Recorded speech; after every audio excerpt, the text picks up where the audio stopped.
નમસ્કાર દર્શક મિત્રો, રિયલ સમાચારમાં આપનું સ્વાગત છે। સમાચારોની શરૂઆત કરતા પહેલા એક નજર કરીએ આજના મુખ્ય સમાચાર પર।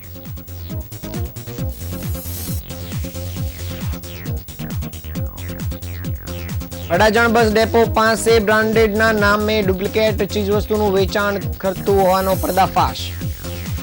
1.25 લાખનો મુદ્દામાલ જપ્ત। સુરતના શ્રી અન્નપૂર્ણા માતાજીના મંદિરે 1.25 લાખ દત્ત બાવનીના ગાનથી ભવ્ય વાતાવરણ સર્જાયું। ભોપાલ પોલીસે ઇનામ જાહેર કરેલ સાયબર ઠગ રિસોર્ટમાંથી પકડાયો।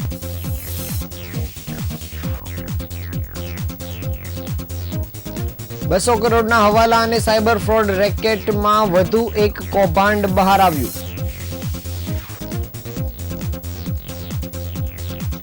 સુરત શહેરમાં વિધવા મહિલાઓની છેડતી કરનાર 3 આરોપીઓ પકડાયા।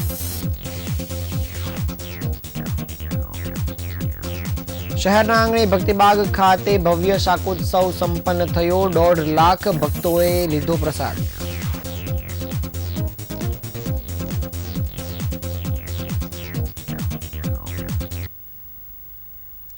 સમાચાર વિગતે જોઈએ। સુરત શહેરમાં ડુપ્લિકેટ બ્રાન્ડેડ ચીજવસ્તુનું વેચાણ કરતા તત્વો સામે રાંદેર પોલીસે લાલાક કરી છે। રાંદેર પોલીસની ટીમને બાતમીના આધારે અડાજણ બસ ડેપો સ્થિત હબટાઉન કોમ્પ્લેક્સમાં સર્ચ ઓપરેશન હાથ ધર્યું હતું અને મોટા પાયે ચાલતા ડુપ્લિકેટ બ્રાન્ડેડ વસ્તુના વેપલાને ઝડપી પાડ્યો હતો। વેબસાઇટ પર અને ઇન્સ્ટાગ્રામ દ્વારા રાજ્યભરમાં નકલી માલ વેચવાનું કૌભાંડ ઝડપી પાડવામાં આવ્યું છે। રાંદેર પોલીસની ટીમ દ્વારા હબટાઉનમાં આવેલા પાનના ગલ્લાઓ અને વિવિધ દુકાનોમાં સઘન કોમ્બિંગ હાથ ધરવામાં આવ્યું હતું। આ તપાસ દરમિયાન કોમ્પ્લેક્સના 5મા માળે આવેલી દુકાન નંબર 503 અને 507 શંકાસ્પદ જણાઈ હતી। પોલીસ તપાસમાં આ દુકાનમાંથી નામી આંતરરાષ્ટ્રીય બ્રાન્ડના નામે વેચાતા શૂઝ, ઘડિયાળ, purse, perfume, goggles, T shirts અને ફ્રોક્સનો મોટો જથ્થો મળી આવ્યો હતો। ઝડપાયેલા આરોપીઓ આબિદભાઈ કુડા અને સુફિયાનભાઈ પલ્લાની પૂછપરછ દરમિયાન ચોંકાવનારી વિગત સામે આવી હતી। તેઓ આ ડુપ્લિકેટ વસ્તુઓ વેચાણ માટે વિવિધ વેબસાઇટ અને ઇન્સ્ટાગ્રામ પેજનો ઉપયોગ કરતા હતા। શૂઝ, કેપ્સ, ક્લાસિક બેગ અને ક્લાસી પર્સ, ક્લાસી ફિગ્સ સહિતનો મુદ્દામાલ વેબસાઇટ દ્વારા આકર્ષક રીતે રજૂ કરીને ગ્રાહકને વેચવામાં આવતો હતો। આરોપીઓની પૂછપરછમાં સામે આવ્યું હતું કે તેઓ અત્યંત ચતુરાઈથી આ નેટવર્ક ચલાવતા હતા અને તેઓ ડુપ્લિકેટ શૂઝ અને પરફ્યુમ એક સ્થળેથી મંગાવતા, જ્યારે તે બ્રાન્ડના ખાલી બોક્સ અને પેકેજિંગ મટીરિયલ અન્ય સ્થળેથી મેળવતા હતા। ત્યારબાદ આ નકલી વસ્તુઓને બ્રાન્ડેડ બોક્સમાં પેક કરી ઓલ ઇન્ડિયા ડિલિવરીના નામે ગ્રાહકને પધરાવી દેતા હતા। પોલીસે સ્થળ પરથી 1,20,000નો મુદ્દામાલ કબજે કર્યો છે અને હાલ પોલીસે કોપીરાઇટના ભંગ અને છેતરપિંડીના ગુના હેઠળ ગુનો નોંધી આગળની તપાસ કામગીરી શરૂ કરી છે।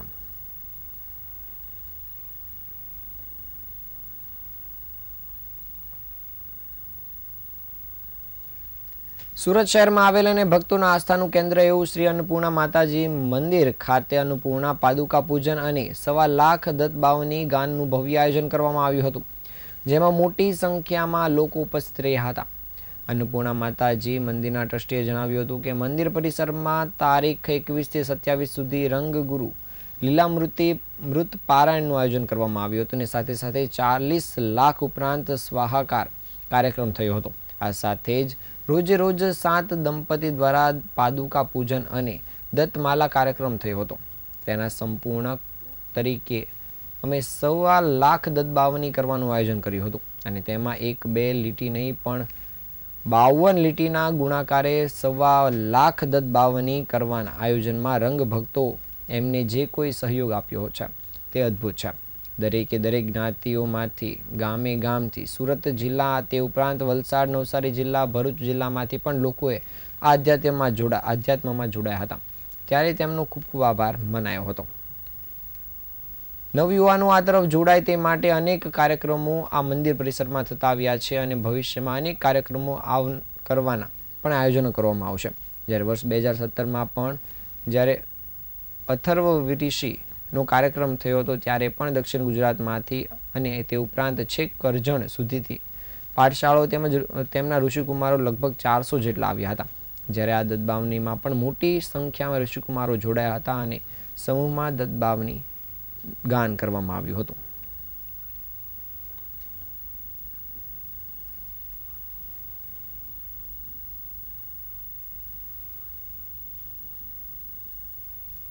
ભોપાલ પોલીસે જેની ઉપર 5,000 રૂપિયાનું ઇનામ જાહેર કર્યું છે તે કતારગામના સાયબર ઠગને ચોક બજાર પોલીસે એક રિસોર્ટમાંથી ઝડપી પાડ્યો છે.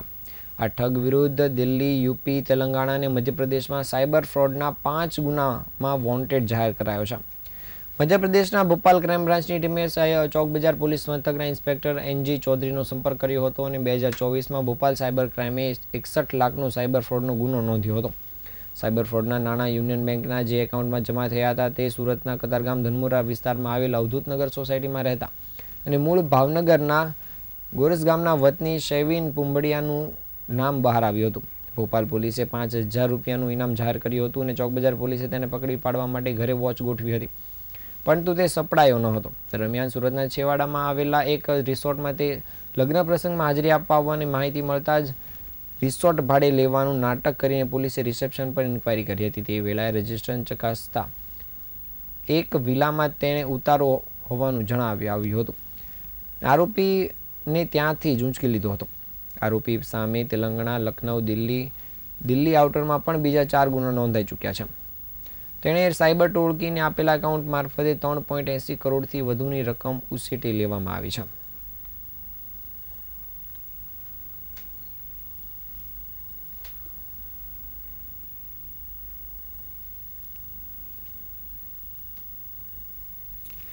સુરત શહેરમાં સામે આવેલા 200 કરોડના હવાલા અને સાયબર ફ્રોડ કૌભાંડમાં આરોપી ટોળકી સામે વધુ એક કૌભાંડ બહાર આવ્યું છે. સાયબર ફ્રોડ આચરતી ટોળકીના મુખ્ય સૂત્રધાર તરીકે ઓળખાતા પ્રતિક વસાવા અને તેમના સાથીઓ દ્વારા વર્ષ 2012માં સસ્તામાં પ્લોટ અપાવવાના બહાને લોકો સાથે છેતરપિંડી કર્યાનો ગંભીર આક્ષેપ લગાવવામાં આવ્યો છે. સચિન વિસ્તારમાં સસ્તા પ્લોટની સ્કીમ જાહેર કરી અનેક લોકો પાસેથી લાખો રૂપિયાનું બુકિંગ કરાવી લેવાયું હતું. જોકે પ્લોટના નાણાં ભર્યા બાદ ભોગ બનનારાઓએ આજ દિન સુધી પ્લોટનો કબજો પણ આપવામાં આવ્યો નથી. આ મામલે ભોગ બનનારાઓએ વર્ષ 2018માં ડિંડોલી પોલીસ મથકે લેખિત ફરિયાદ આપી હતી, છતાં કોઈ કાર્યવાહી ન કરવામાં આવી હોવાના આક્ષેપ કરાયા છે. તાજેતરમાં જ્યારે 200 કરોડના સાયબર ફ્રોડ અને હવાલા કૌભાંડમાં આરોપીઓની ધરપકડ થઈ, ત્યારબાદ જૂના પ્લોટ કૌભાંડના ભોગ બનનારાઓ ન્યાયની માંગણી માટે આગળ આવ્યા છે. પોતાની મહેનતની કમાણી બચાવવા અને ન્યાય મેળવવા માટે ભોગ બનનારાઓ સુરત પોલીસ કમિશનર કચેરી ખાતે પહોંચ્યા હતા અને ત્યાં રજૂઆત કરી હતી. ભોગ બનનારાઓએ આક્ષેપ કર્યા હતા કે પ્રતિક વસાવાના નાના ભાઈ ચેતન વસાવાનું સ્થાનિક પોલીસ સાથે ધરબો છે અને અગાઉ ફરિયાદો દબાવી દેવામાં આવી છે. સાથે જ પ્લોટ ધારકોએ ખોટા કેસમાં ફસાવી દેવાની તથા પ્લોટ ધારકની પત્નીનો વિડીયો બનાવી વાયરલ કરવાની ધમકી પણ આપવામાં આવી હોવાનો ગંભીર આક્ષેપ થયા છે. પ્રતિક વસાવા, પ્રફુલ્લ, ચેતન સહિતના ઈસમો સામે કડક કાર્યવાહી કરવાની માંગ સાથે આજ રોજ પોલીસ કમિશનરને આવેદનપત્ર આપીને અપીલ કરવામાં આવી હતી.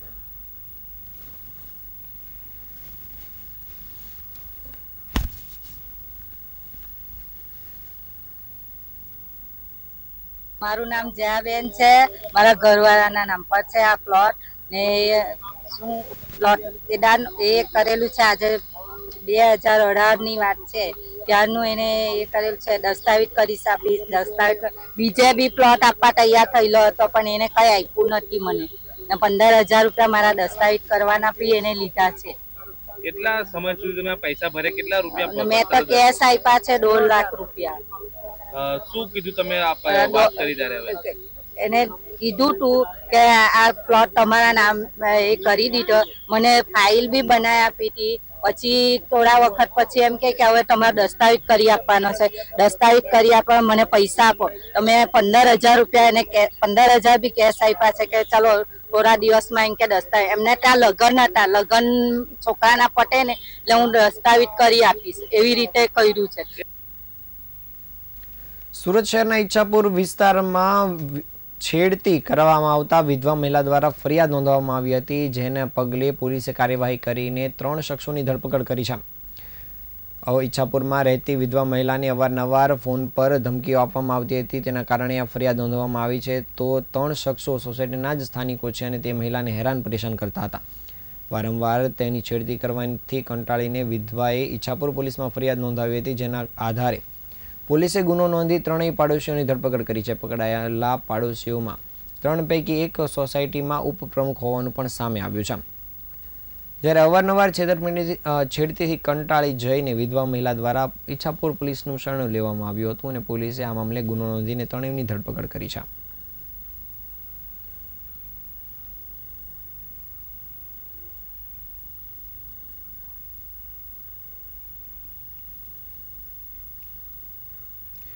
ડાયમંડ સિટી સુરતમાં ભક્તિ અને સમર્પણનો અનોખો સંગમ જોવા મળ્યો હતો. શહેરમાં એન્થમ સર્કલ પાસે આવેલા ભક્તિબાગ ખાતે ધર્મકુળ આશ્રિત સત્સંગ સમાજ દ્વારા એક ભવ્ય શાકોત્સવનું આયોજન કરવામાં આવ્યું હતું. આ મહોત્સવમાં અંદાજે 1.5 લાખથી વધુ હરિભક્તો ઉમટી પડ્યા હતા અને ભગવાનના પ્રસાદનો લાભ લીધો હતો. આ શાકોત્સવ માત્ર એક મહોત્સવ નહીં પરંતુ બે મહાન સંપ્રદાયના સમન્વયનું પ્રતીક બન્યો હતો. કાર્યક્રમમાં શ્રી વલ્લભકુળ અને શ્રી ધર્મકુળનું દિવ્ય મિલન જોવામાં આવ્યું હતું. વૈષ્ણવ આચાર્ય પરમ પૂજ્ય ગૌસ્વામી શ્રી દ્વારકેશ લાલજી મહોદયના પ્રતિનિધિ સ્વરૂપે પરમ પૂજ્ય 108 ગૌસ્વામી શ્રી આશ્રય કુમાર બાવાજી ઉપસ્થિત રહ્યા હતા અને સ્વામિનારાયણ સંપ્રદાય વડતાલ શ્રી લક્ષ્મીનારાયણ દેવ ગાદીના ભાવિ આચાર્ય પરમ પૂજ્ય 108 શ્રી નૃગેન્દ્ર પ્રસાદજી મહારાજ અને મહામંડલેશ્વર ભારદ્વાજ મહારાજ પણ વિશેષ ઉપસ્થિત રહ્યા હતા અને ભક્તોને આશીર્વાદ પાઠવ્યા હતા. શાકોત્સવની પૂર્વ સંધ્યાએ જ હજારો ભક્તો દ્વારા તૈયારીઓ પૂર્ણ કરી દેવામાં આવી હતી અને ઉત્સવને સફળ બનાવવા માટે 2000થી વધુ સ્વયંસેવકોએ રાત દિવસ જોયા વગર ખડેપગે રહીને વ્યવસ્થા સંભાળી હતી. શિસ્તબદ્ધ આયોજનને પગલે લાખોની મેદની હોવા છતાં ભક્તોએ સુખરૂપી દર્શન અને પ્રસાદનો લાભ લીધો હતો. ભક્તો માટે શુદ્ધ ઘીમાં બનાવેલી વાનગીઓ તૈયાર કરવાની સાથે દેશી ચૂલાઓ તૈયાર કરવામાં આવ્યા હતા. રસોડાની ભવ્યતાના આંકડાઓ પરથી જાણી શકાય છે કે આ ભવ્ય કાર્યક્રમ ઉજવાયો હતો. 20,000 કિલો રીંગણાના શાક ઉપરાંત 750 કિલો ઘી અને અન્ય મળીને કુલ 1875 કિલો ઘીનો ઉપયોગ કરાયો હતો. 12,000 કિલો બાજરાના લોટના ગરમાગરમ રોટલા પણ તૈયાર કરાયા હતા, જ્યારે 10,000 કિલો ખીચડી અને 4500 લીટર કઢીનો પ્રસાદ લોકોને પીરસાયો હતો. જ્યારે લોકોએ ભક્તિભાવ સાથે સત્સંગનો લાભ લેવા ઉપરાંત ભગવાનના આ પ્રસાદને આરોગ્યો હતો.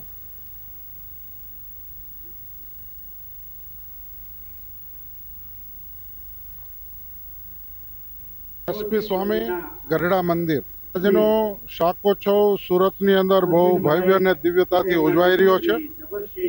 વડતાલ ગાદીના ભાવિ આચાર્ય નૃગેન્દ્ર પ્રસાદજી મહારાજની ઉપસ્થિતિમાં વૈષ્ણવ આચાર્ય અનેક સાધુ સંતો એની ઉપસ્થિતિની અંદર હજારો લાખોની સંખ્યામાં હરિભક્તો આજે શાકોત્સવનો આનંદ માણી રહ્યા છે. શાકોત્સવ 200 વર્ષ પૂર્વે ભગવાન સ્વામિનારાયણે લોયા ગામની અંદર પોતાના હાથે 60 મણ ઘીની અંદર રીંગણાનું શાક બનાવી અને સ્વયં પોતાના હાથે ભક્તોને જમાડેલા અને પોતાની દિવ્યતાના દર્શન કરાવેલા. એ અનુસાર વર્ષોથી શાકોત્સવ ઉજવાય છે અને દર વર્ષે સુરતની અંદર પણ ભવ્યતા અને દિવ્યતાથી ધર્મકુળ એટલે કે નૃગેન્દ્ર પ્રસાદજી મહારાજની ઉપસ્થિતિમાં ઉજવાય છે.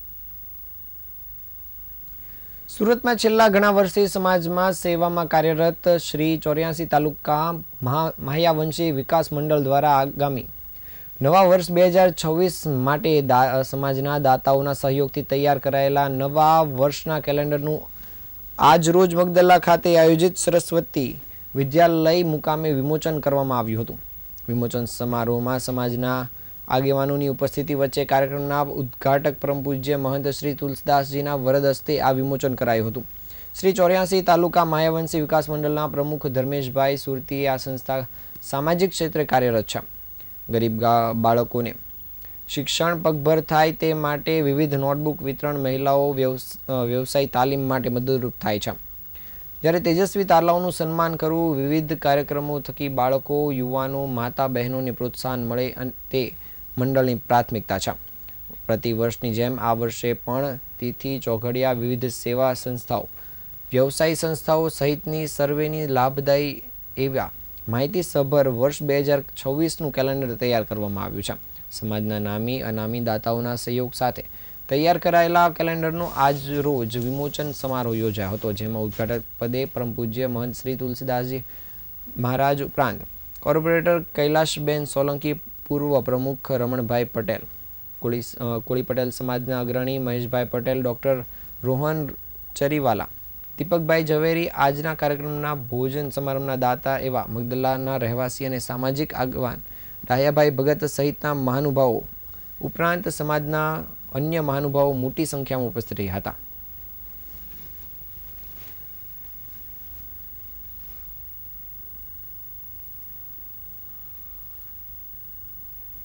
શ્રી સરસ્વતી વિદ્યાભવનમાં અમારો કેલેન્ડર વિમોચનનો કાર્યક્રમ રાખ્યો છે. અમે કેલેન્ડર વિમોચન પછી વર્ષ દરમિયાન છોકરાઓને જે શુભેચ્છક કીટ 10 અને 12 ધોરણની એક્ઝામ આપે એ કરીએ છીએ. પછી એના જે પરીક્ષા આપીને એક્ઝામમાં ઉત્તીર્ણ થયા હોય એમને સન્માન સમારંભ રાખીએ છીએ. ત્યાંથી પછી નોટ વિતરણનો પણ અમે કાર્યક્રમ રાખીએ છીએ. ગરબાનો સાંસ્કૃતિક કાર્યક્રમ રાખીએ છીએ અને સમાજને સંગઠિત કરીએ છીએ. કતારગામ વિસ્તારમાં આવેલા શ્રીજી ફાર્મ ખાતે શ્રી યદુનંદન આહિર યુવક મંડળ દ્વારા સ્નેહ મિલન અને વિદ્યાર્થી ઇનામ વિતરણ સમારોહ તેમજ સન્માન સમારોહ યોજાયો હતો, જેમાં મોટી સંખ્યામાં લોકો જોડાયા હતા. કતારગામ વિસ્તારમાં આવેલા શ્રીજી ફાર્મ ખાતે યદુનંદન આહિર યુવક મંડળ અને અમરસિંહભાઈ ડેરના અધ્યક્ષ સ્થાને 10મો સ્નેહ મિલન સમારોહ યોજાયો હતો. આ સ્નેહ મિલન સમારોહની સાથોસાથ વિદ્યાર્થીઓને ઇનામ વિતરણ અને બ્લડ કેમ્પનું પણ આયોજન કરવામાં આવ્યું હતું, જેમાં બ્લડની 111 બોટલો એકત્રિત કરવામાં આવી હતી. લોકોએ ઉત્સાહભેર સામાજિક ફરજ અદા કરવા માટે બ્લડ કેમ્પમાં ભાગ લીધો હતો અને રક્તદાન કર્યું હતું. તેમાં આ કાર્યક્રમમાં રાજકીય આગેવાનો અને મોટી સંખ્યામાં આહિર સમાજના વડીલો ઉપરાંત ભાઈઓ અને બહેનો ઉપસ્થિત રહ્યા હતા. તો આહિર સમાજમાંથી ઉચ્ચ શૈક્ષણિક ક્ષેત્રે ઉચ્ચ કાર્ય સિદ્ધિ હાંસલ કરનાર એવા વિદ્યાર્થીઓનું સન્માન કરવામાં આવ્યું હતું. વિદ્યાર્થીઓને ઇનામ વિતરણ આપી પ્રોત્સાહિત કરવામાં આવ્યા હતા. આ કાર્યક્રમમાં સમાજના લોકો મોટી સંખ્યામાં હાજર રહ્યા હતા.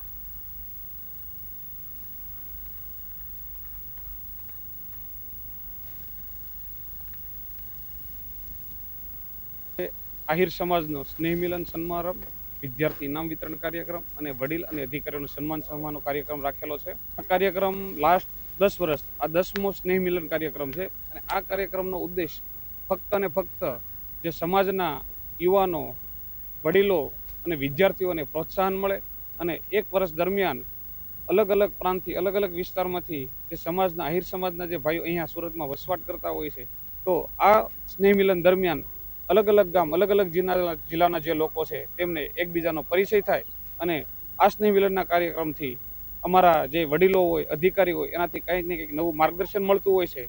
તો સમાજના વિદ્યાર્થીઓ, યુવાનોને કંઈક અલગ સલાહ મળે છે અને કંઈક નવી. આ તાજના સમાચાર, નવા સમાચાર સાથે ફરી મળીશું. ત્યાં સુધી રજા આપશો. નમસ્કાર.